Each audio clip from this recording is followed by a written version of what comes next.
तो हेलो साथियों, कैसे हैं आप सब। तो चलिए बिना देर के हम शुरू करते हैं। तो ये हमारा क्लास 6 का ज्योग्राफी का बुक है। जो फर्स्ट चैप्टर है वो है the earth in the solar system. यानी जो क्लास 6 का ज्योग्राफी का जो फर्स्ट चैप्टर है उसी के बारे में हम पढ़ेंगे, जो कि क्लास 6 और बहुत सारे जैसे कि यूपीएससी या स्टेट पीसीएस आदि एग्ज़ामों के लिए बेसिक अपना बनाने के लिए ये सब बुक भी पढ़ना ज़रूरी होता है। तो चलिए बिना देर किए हम शुरू करते हैं। करा कि the earth in the solar system, यानी सोलर सिस्टम में अर्थ, यानी सोलर सिस्टम मतलब होता है सौर परिवार, और सौर परिवार में पृथ्वी इस चैप्टर का नाम है। चलिए आगे बढ़ते हैं।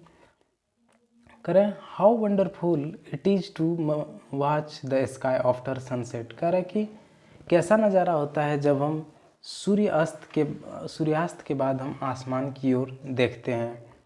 One would first notice one or two bright dot shining in the sky. कह रहा है आपने कभी ना कभी ऐसा नोटिस ज़रूर किया होगा कि जब हम आसमान की ओर देखते हैं, यानी सूर्यास्त के बाद हम जब आसमान की ओर देखते हैं तब कुछ न कुछ हमें डॉट के रूप में चमकता हुआ दिखाई देता है। करे soon you would see the number increasing, और थोड़ी ही समय बाद जल्द ही देखते ये संख्या अचानक बढ़ने भी लगती है। You can not count them any more, और तब आप उसे और अधिक नहीं गिन पाएंगे। The whole sky is filled with tiny shining objects, और धीरे धीरे पूरे आसमान ही जो है छोटे छोटे चमकती ऑब्जेक्ट के रूप में जो है भर जाती है। सम आर ब्राइट, कुछ चमकीले होते हैं, अदर्स डिम, और कुछ जो है वो डिम तरह के होते हैं, यानी थोड़े कम चमकते हैं। It seems as if the sky is studded with diamonds, और कुछ एक ऐसे रूप में दिखते हैं जैसे कि आसमान में डायमंड है। They all appear to be twinkling, वे सभी चमकते हुए ट्विंकलिंग करते हैं यानी चमकते हैं। But if you look at them carefully, लेकिन जब आप उसे ध्यान से देखेंगे तो यू विल नोटिस दैट, तब आप नोटिस करेंगे some of them do not twinkle as others do. तो आप नोटिस करेंगे कि कुछ जो तारे हैं, कुछ जो ऑब्जेक्ट हैं वो दूसरे की तरह नहीं चमकते हैं। They simply glow without any flicker just as the moon shines, वे साधारण सा वो ग्लो करते रहते हैं जैसे मून की चमक होती है वैसे। आगे कह रहा है along with these bright objects, और ये सभी चमकीले ऑब्जेक्ट के बीच यू मे ऑल्सो सी, आप और भी देख सकते हैं कि the moon on most of the days, आप मून को जो है अधिकतर दिनों देख सकते हैं। इट में हाइवर, हालांकि हो सकता है, अपेयर एट डिफरेंट टाइम्स, अलग अलग समय में, इन डिफरेंट शेप्स, अलग अलग आकार के, एंड एट डिफरेंट पोजीशन, और अलग अलग स्थान पे। You can see the full moon only once in about a month's time. कह रहा कि आप जो है केवल फुल चंद्रमा को यानी पूर्ण चंद्रमा को महीने में केवल एक बार देख सकते हैं। It is full moon night और पूर्णिमा, और इसे हम फुल मून नाइट या पूर्णिमा के नाम से जानते हैं। कराइए व्हाट नाइट लेटर, और आधी रात बाद, you can not see it at all, और आप आधी रात बाद जो है आप इसे और नहीं देख पाएंगे। It is a new moon, और यह जो न्यू मून नाइट होती है जिसे अमावस्या भी कहते हैं। ऑन दिस डे, इस दिन, you can watch the night sky best, आप इस दिन जो है स्काई में बहुत अंधेरी और अच्छी तरह से देख पाएंगे। Provided it is the clear night, इस दिन जो है वो क्लियर नाइट प्रोवाइड होती है। आगे कह रहा है do you wonder why can not we see the moon and all those bright tiny objects during day time. कह रहा है क्या आप आश्चर्य हैं या क्या आप जानते हैं कि हम लोग दिन के समय में चंद्रमा और जो चमकने वाली वस्तु होती है उसे हम क्यों नहीं देख पाते हैं। कह रहा इट इज़ बिकॉज, ऐसा इसलिए क्योंकि the very bright light of the sun does not allow us to see all these bright object of the night sky. कह रहा है कि दिन के समय में जो सूर्य की बहुत रोशनी होती है वो जो है ये छोटी छोटी रात में चमकने वाली जो आसमान में हम लोग देखते हैं वो हमें दिन के समय में सूर्य की बहुत रोशनी होने के कारण हमें दिखाई नहीं देती हैं। The sun, the moon and all those object shining in the sky are called celestial bodies. कह रहा है कि सूर्य, चंद्रमा तथा वे सभी वस्तुएं जो आसमान में हमें चमकती हुई नज़र आती है, उसे हम किस नाम से जानते हैं? तो उसे हम सेलेस्टियल बॉडीज़ के नाम से जानते हैं। कह रहा है some celestial bodies are very big and hot. कुछ जो सेलेस्टियल बॉडीज़ होती है वो बहुत ही बड़ा और बहुत ही गर्म होती है। They are made of gases, वे गैसों का बना होता है। They have their own heat and light, उसके पास स्वयं की ऊष्मा और प्रकाश होती है। Which they emit in large amount, जो कि वो बड़ी मात्रा में एमिट करते हैं। These celestial bodies are called stars, और ये सभी सेलेस्टियल बॉडी जो होती है वो क्या कहलाती है? तारे कहलाती है। The sun is a star, और सूर्य भी एक क्या है? तारा ही है। करें कि countless twinkling stars in the night sky are similar to the sun, और जो हम लोग अनगिनत रात में जो आसमान की ओर चमकती हुई तारे देखते हैं वो सूर्य के ही समान होते हैं। But we do not feel their heat, लेकिन हम लोग उसकी ऊष्मा को फील नहीं कर सकते हैं, और लाइट, और उसकी प्रकाश को भी। And they look so tiny, और वो बहुत छोटी दिखाई पड़ती है। बिकॉज, क्योंकि they are very very far from us, क्योंकि वो हमसे बहुत ही बहुत दूर पर स्थित है। चलिए अगली लाइन की ओर बढ़ते हैं। अगला लाइन कह रहा है कि यू मस्ट हैव नोटिस, आपने ज़रूर ही यह नोटिस किया होगा, दैट कि all objects look similar when seen from a distance. कह रहे कि आपने ज़रूर ऐसा नोटिस किया होगा कि ऑल ऑब्जेक्ट लुक स्मॉलर, जब सभी वस्तु जो है वो छोटी दिखने लगती है जब हमसे वो दूर पर स्थित हो, दूर से देखते हैं। कह रहे हैं how small an aeroplane looks when it is flying eight a great height. कह रहा है कि एक हवाई जहाज कैसे दिखता है कि जब हम उसे बहुत ऊंचाई पर देखते हैं कि वो उड़ रही होती है, तब हमें हवाई जहाज कैसे दिखाई देता है।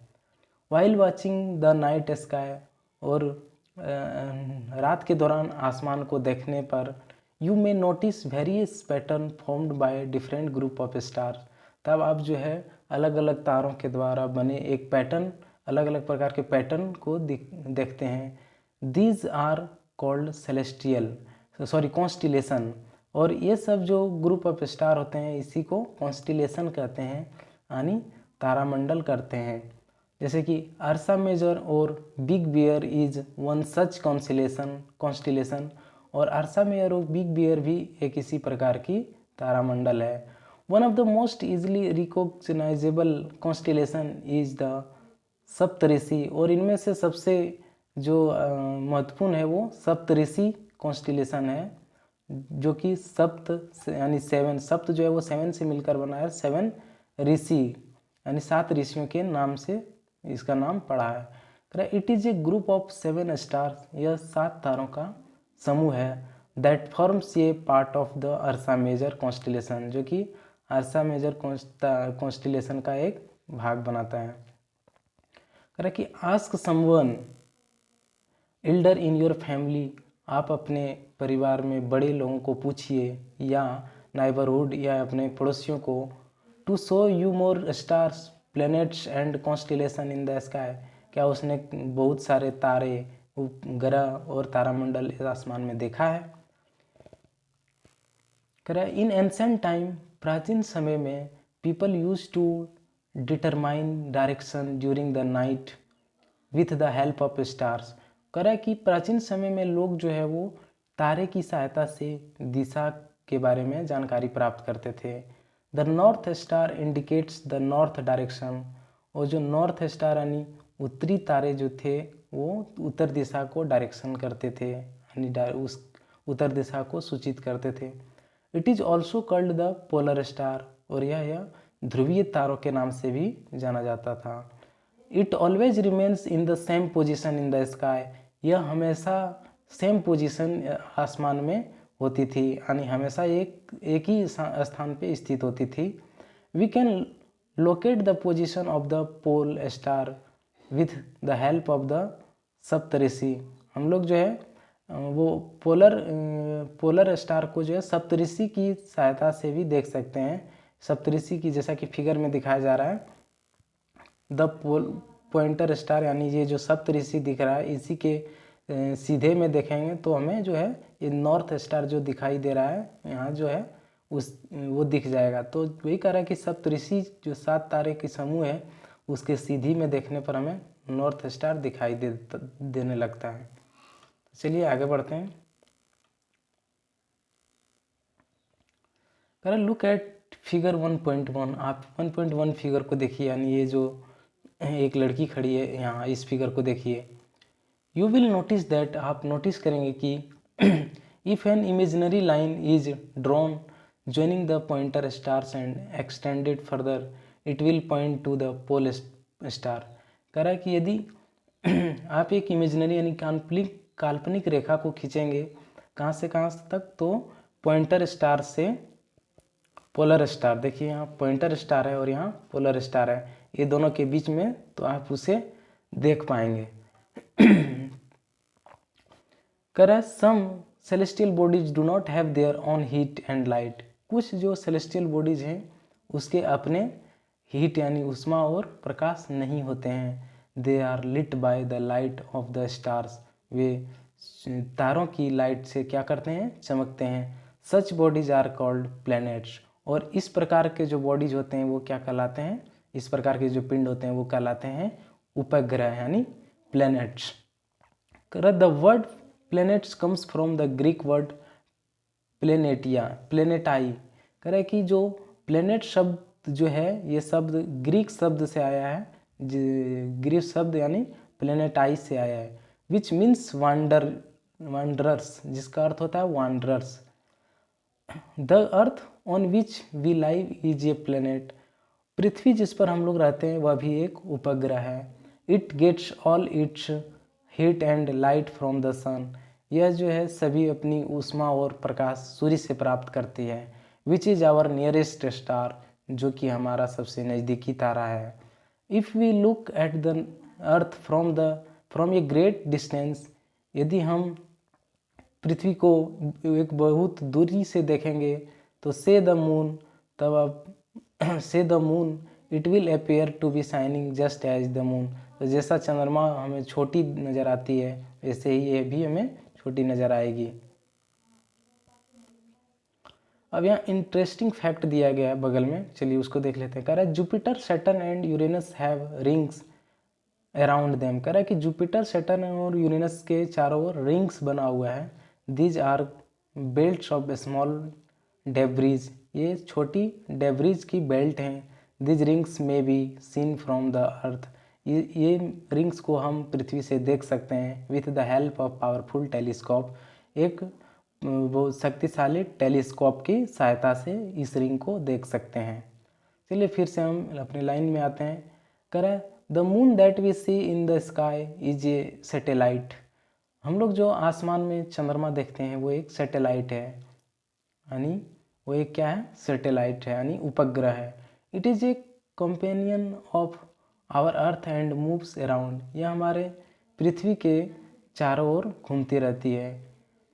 लाइक आवर अर्थ, जैसा कि हमारा पृथ्वी, there are 7 other planets that we get heat and light from the sun, यहाँ जो है 7 और भी जो है उपग्रह हैं जो सभी कहाँ से उष्मा प्राप्त करते हैं, सूर्य से उष्मा प्राप्त करते हैं और प्रकाश भी। कह some of them have their moons too, और किसी के पास मून्स यानी उपग्रह भी बोलते हैं इसे, यानी चंद्रमा और उपग्रह दोनों एक ही बोला जाता है। तो कहता है किसी के पास उपग्रह या मून बहुत ज़्यादा होते हैं। अब जो है पढ़ेंगे द सोलर सिस्टम यानी सौर परिवार के बारे में या सौर तंत्र के बारे में। कह रहा the sun, 8 planets, satellites and some other celestial bodies known as asteroid and meteoroids, इस सब को मिला के क्या बोलेंगे, asteroid from the solar system, from the solar system. कह रहा है कि सन यानी सूरज, 8 प्लैनेट्स यानी 8 उपग्रह और उपग्रह और कुछ जो सेलेस्टियल बॉडीज हैं ये, और एस्ट्रॉयड और मेट्रॉइड्स को मिलकर जो है वो क्या बनाते हैं, वो सोलर सिस्टम बनाते हैं। करा we often call it a solar family, और हम लोग इसे अक्सर सोलर फैमिली नाम बोलकर जानते हैं। करा with the sun as its head, जैसा कि और सन इसके जो है हेड के रूप में यानी प्रमुख के रूप में जाना जाता है। चलिए अब सन के बारे में हम धीरे धीरे पढ़ेंगे।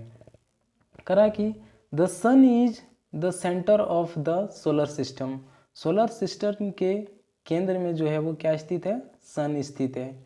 It is huge and made up of extremely hot gases, यह बहुत ही विशाल है और बहुत ही बड़ा जो है वो गैस का एक गोला के रूप में है।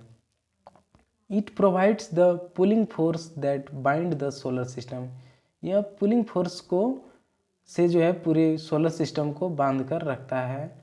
The sun is the ultimate source of heat and light for the solar system, और सौर परिवार या सौर तंत्र के लिए या इसमें जो है अनलिमिटेड जो है सोर्स ऑफ हीट और लाइट होते हैं। But that tremendous heat is not felt so much by us because despite being our nearest star it is far away from us, यह हमसे बहुत दूर है। The sun is about 150 million kilometre away from the earth, और सूर्य जो है वो लगभग 150 मिलियन किलोमीटर पृथ्वी से दूर है। अब चलिए साइड में देखते हैं, कर रहा है डू यू नो, क्या आप जानते हैं, Sol in Roman mythology is the sun god, यानी सोल जो है वो रोमन मैथोलॉजी में से सन गॉड होता है। सोलर मीन्स, और सोलर मीन्स क्या होता है, रिलेटेड टू द सन, और सन से रिलेटेड होता है।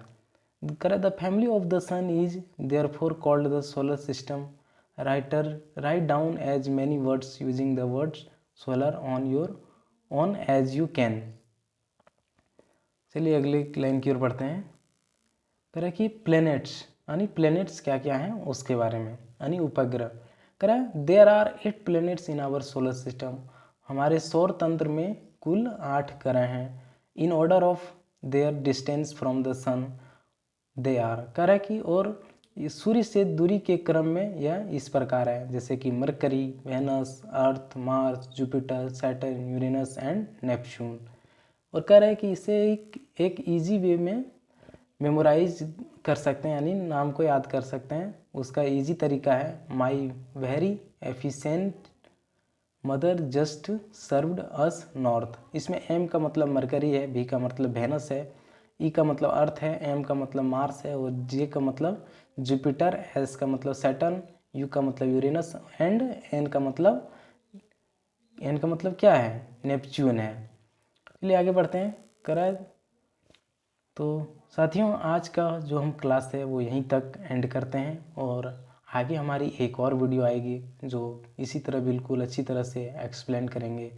तो तब तक के लिए आपको बहुत बहुत धन्यवाद। आप हमें इस वीडियो के कमेंट में ज़रूर बताइएगा कि आपको यह कैसा लगा।